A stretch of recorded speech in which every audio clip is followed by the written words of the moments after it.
Ola, cascarilleiros! Neste vídeo imos revisar as nocións máis básicas da morfoloxía, concretamente os compoñentes da estrutura interna das palabras e máis as clases de palabras, que deixaremos para outro vídeo que conformará a segunda parte deste tema.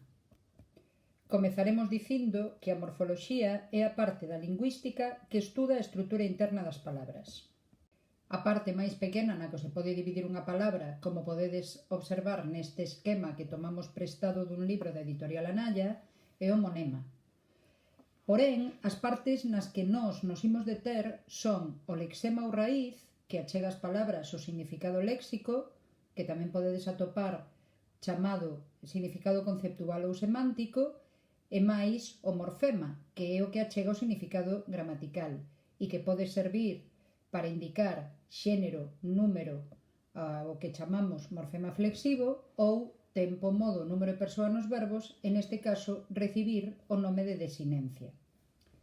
Temos outro tipo de morfema que tamén podedes contemplar aí, que é o denominado morfema derivativo, e é o que serve para crear palabras novas. Se vai diante do lexema, falamos dun prefixo; se vai no interior entre o lexema e o sufixo, falamos de interfixo ou infixo, pode recibir as dúas denominacións, e se vai despois do lexema, falamos dun sufixo. Os prefixos son morfemas derivativos que, como xa dixemos antes, aparecen antes do lexema. Alteran o significado da palabra, mais non modifican a súa categoría gramatical, o que significa que se a un sustantivo lle colocamos un prefixo, a palabra resultante continúa a ser un sustantivo. Poden ser de orixe grega, como os que tedes aí, e poden ser de orixe latina. Detrás do lexema aparecen os sufixos, que son morfemas que poden modificar tanto o significado como a categoría gramatical.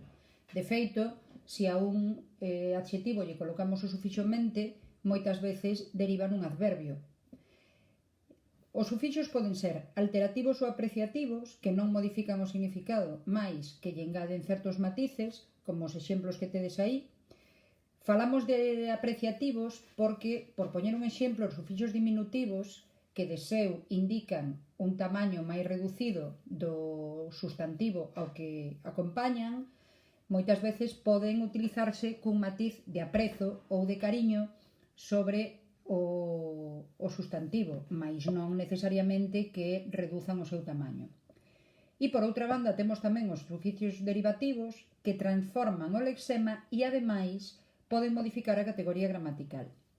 Tedes tamén certos exemplos aí, agardo que con isto teñades máis clara a base da morfoloxía e no vídeo seguinte falaremos dos tipos de palabras.